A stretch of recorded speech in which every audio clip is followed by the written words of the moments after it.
I'm starting with a cup of tea. I'm starting. I'm ending with a glass of champagne. Okay. Good on you.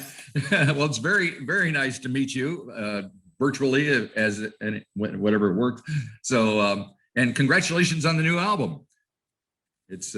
I'm really pleased. Everybody's loving it. It is very cool, I must admit. I'm of the certain age where I happened to be in London in 1972 because I was born there, but I grew up in the States and I was going to visit my parents. And it was when the whole glam thing exploded and David Bowie, Mata Hoople, and you and everything. It was just like mind blowing for a 16-year-old back then. So.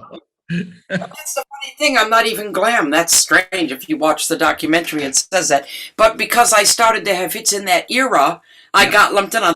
I've always been rock and roll. I've never been glam. I didn't wear makeup. I just wore plain black leather. So, but I was part of that scene. Yes. Yeah. Yes, indeed. That's a fact. Have you always been based in the UK? Since I'm from Detroit, obviously. Yeah. 1971, I came here. It was supposed to only be for 3 months, and it's now 2021. That kind of wrong. Yeah, I've been based here since I was discovered and went solo. Yes, I've been based here. It just happened. I didn't plan it. You know. Yep. Nobody plans these things. No, you don't. Follow the bouncing ball, don't you? Exactly. Very cool. So the album is called "The Devil in Me," and it's due out in about a month.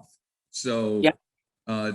Give me a little background about when the songs were written and when it was recorded, because I assume you're kind of locked down like most people are these days. Sure. Well, last 2019, I had an amazing year. Right. No Control came out to just saturation, critical acclaim. Everybody loved it. First time I worked with my son. It really produced special album. The documentary documentary Suzi Quatro came out. It stood at the top of the Amazon and Apple TV charts. Just big success. And again, critical acclaim all over the world. So great year. And I did something like 85 sold out shows, most of them solo shows, 2 hour long with an interval. So high. And then 2020 was going to be even better. Right. I turned 70, Suzi at 70, and then the lockdown came. So my son was going to be on the road with the band that he works with, and I was supposed to be doing like 90 shows. And lockdown came, boom. The company had picked up the option for the next album with my son. And I said, okay, Richard, let's take the silver lining out of the situation. We wouldn't have had time to write at all for this next album. Now we have the time. I built a studio in the grounds by luck. It was there and ready. He worked in there with the machines. I worked on the patio with my acoustic bass and my acoustic guitar. And we wrote and recorded this entire album during lockdown. And it's just, I call it my best work. And I'm not the only one saying that. I'm not the only one. Yeah, it would be embarrassing if I was, but everybody's calling me and saying that, so I'm going, yay. So we just produced something very, very special. Very special. Very cool. So what is it like working with your son like that? Well, I mean, don't forget my background. Yes. Well, you have family background, definitely. My father was a musician. I worked in my first band with my sisters. I came to London. I formed an English band. I married my guitar player. So for me, it's not so weird working with family. Richard had more of an adjustment to make than me. Sure he did, yeah. He did. And he realized he had to adjust, but he realized that when I'm working, I'm not his mom. Right. And he had to get that together. He found the borders were blurred, and then he got it. And we're absolutely fine now, you know? Yeah. So he had to learn. It was new to him. It wasn't new to me. Relationships don't come into it when I'm working. Yeah. So how exactly did the two of you work together? Who does what? Where are the boundaries and where? It's impossible to say because every song has its own method. But Richard is very much a riff person. He works a lot on riffs, but he also does things like that track to My Heart and Soul. That was his track I heard coming out. Right. And whoa, wow. I'm very much a lyric person and a melody person, but then again, I'm very much a riff person on my bass too. I often will write on a bass riff. So he would show me a riff. maybe he had a title, or I'd come up with a title. We talk it through. I'd throw it back. How about putting this here? How about putting that there? Here's my lyric. What about that line there? So I would say the majority riffs is Richard, and the majority melody and lyric is me, but it does cross over. Sure, sure. Well, you mentioned that song, "My Heart and Soul," which seems to be very different than what people might expect from you. It's kind of got a jazzy vibe to it. I think is there trumpet in there somewhere? It's a Motown. This was the song that I was sitting on the patio, Yeah. and we were about 2 months into the lockdown, and my husband lives in Hamburg, and I live here. Right. And until the pandemic, that wasn't a problem. Then all of a sudden, it was a problem. He couldn't get here, I couldn't get there. End of story. Right. And I heard this track coming out of the studio, just a track, and it really, literally hit me in the heart. Mm. And I knew that as an artist, I mustn't think. Just let it be right here. Yeah. And I walked out to the studio. He was surprised I was out there. He said, "What?" I said, "What's that?" He went, "Put it on now." Headphones, microphone. And I sang the first 4 lines of the song. Like, where did that come from? Where did that melody come from? Where did that voice come from? And it it felt right. And so then a song was born. So that's one of those magical moments that happens when you're writing, Doesn't always happen that way, but this was a magical moment. Right. The song just wrote itself. Right. Well, and it's interesting because, I mean, you've been doing this a long time now. And are there like highs and lows as far as the creativity and the inspiration coming for songwriting? Or is it a kind of a steady thing that just sometimes you kind of tap into something and sometimes you don't? I have to say I'm a very prolific writer. Uh-huh. And I am most of the time very creative. It's just the way I am. Right. I have to have something to be working on. So yeah, sure, you get moments when you sit down to write and nothing comes, and then you walk away from the piano or you walk away from the bed. Usually I'm on all the time, I'm just very creative. I'm a real artist in that way. I'm working on my 5th book right now. I'm writing songs for the next album. I got 2 books, a novel, and my 3rd in the series of my big coffee table illustrated book. So I need to create, I need to communicate, and I need to entertain. Otherwise, I'm not happy. Right. Now, getting back to the album, are there songs like "Hey Queenie" and "Betty Who"? They seem, for the outsider like myself, to be written directly about someone or something, autobiographical, whatever. Can you give me a little insight? Sure. "Hey Queenie," there was a song on the very first album called "Glycerine Queen," right? And it's been in the live set since the day it was written. Yeah. There you go. In the live set since this is a long time that's been in my show.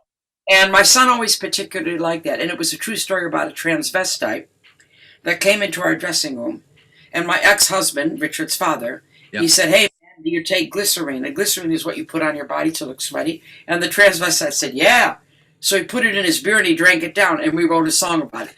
So Richard wanted to revisit that same transvestite, only now old. Right. So I wrote it. So this is what I expect him to look like now. Still putting on the makeup. He really can't do it anymore, but he's doing it anyway. So it's kind of like Quentin Crisp. Yeah. Yeah. Yep. So and Betty Who, Richard works with. I can never say her name. Bia Duby, or she's so big. Yeah, I know. And her tour, but he works with her. Her tour bus was called Betty Who.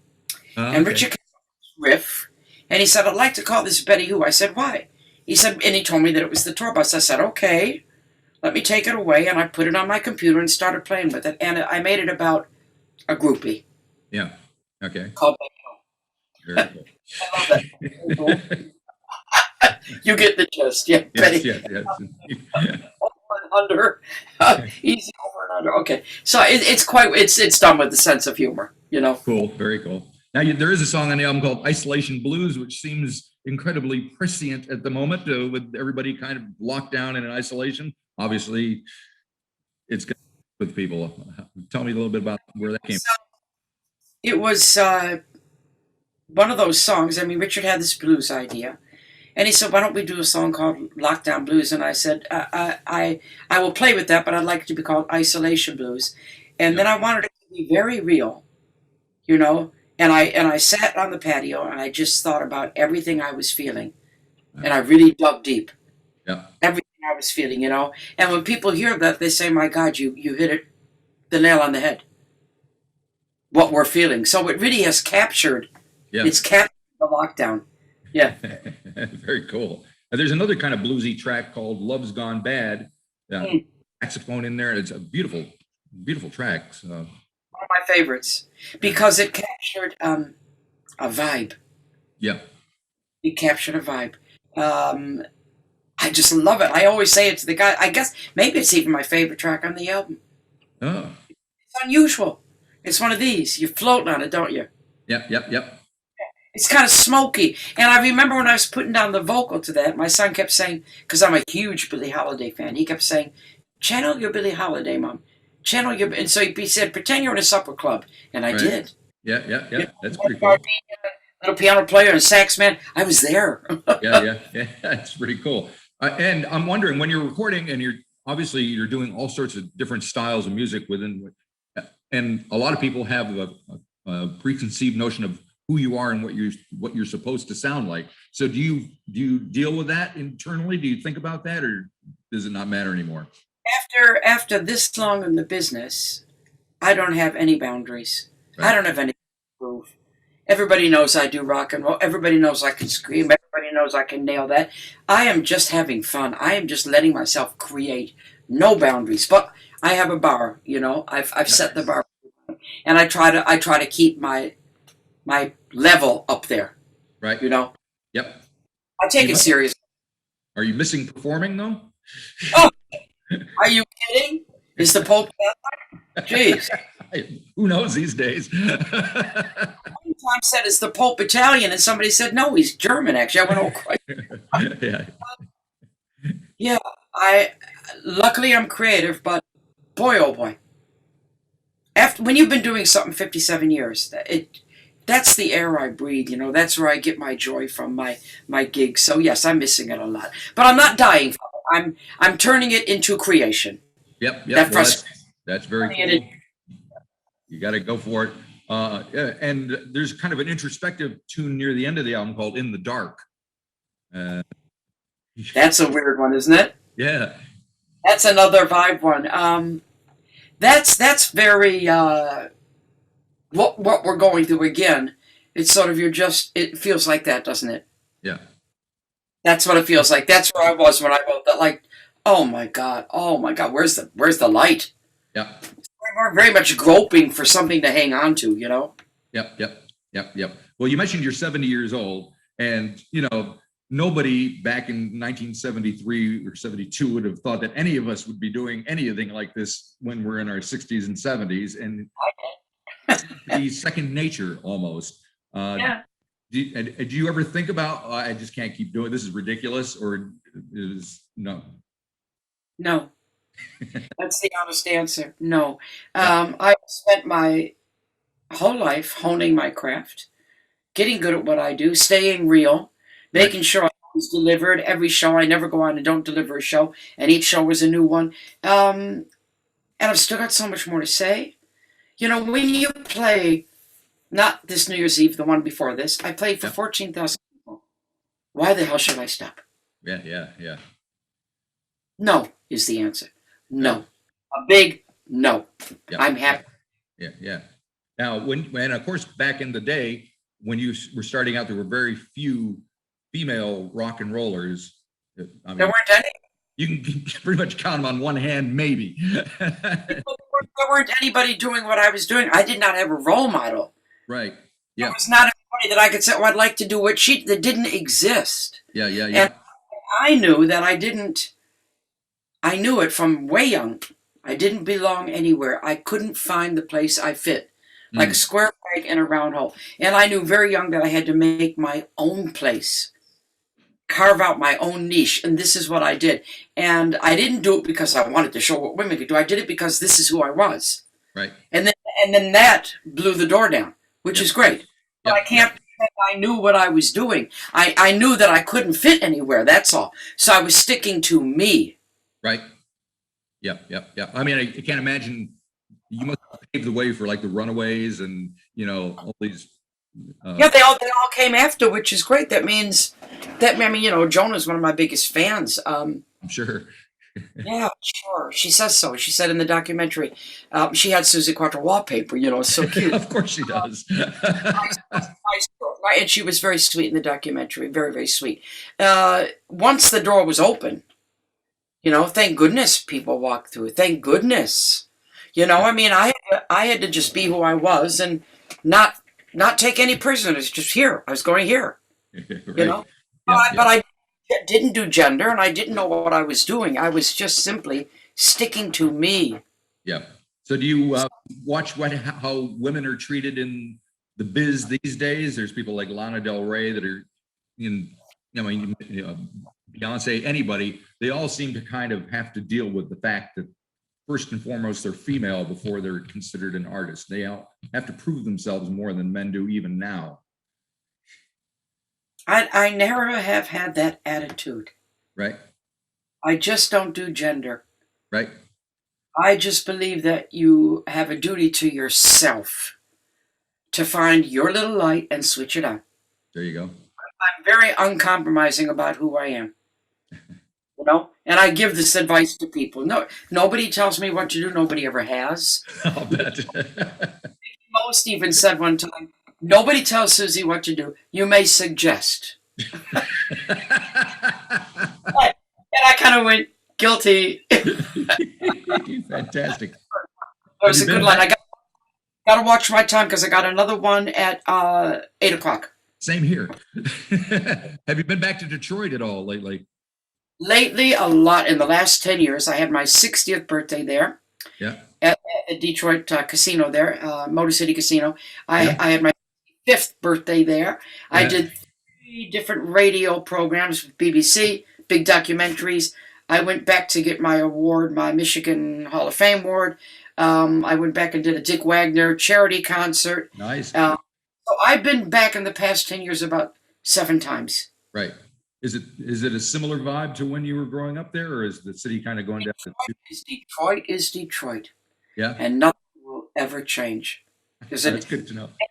There's an energy in that city that never leaves it. I caught it on Motor City Riders. I worked real hard on those lyrics to make sure that every word is what I wanted to say about growing up in Detroit. Yeah. So that song I worked, I said, no, that word, no, this word. And I went right back in my memories of Detroit. Right. I mean, let's face it, things were happening, the Stooges and MC5 and all that was great stuff. Did you kind of take part? Were you part of that scene as well, do you think? Because I know your family band. Yeah, we were colleagues. We were all around the same time. So we did gigs together. I knew everybody knew each other, you know? Right. Sure. Fantastic. So what is it? You say you've already written the next album. We're working on it now. I think we're about 6 songs in. That's not bad. Not bad. Yeah. Anything you can tell me what you're planning on in the next month or so? Because the gigs are supposed to start again in May. All right. Maybe. It's in the book. Hopefully it's happening. Yeah. And basically, I'm just going to keep writing and doing what I do until everything opens up again, and then I'm on my way. I'll let you go so you can prepare for the next interview. Next one, okay. And thank you very much. Thank you very much for doing this. It's fantastic. Love the great. Thank you. See ya. Yep, bye-bye.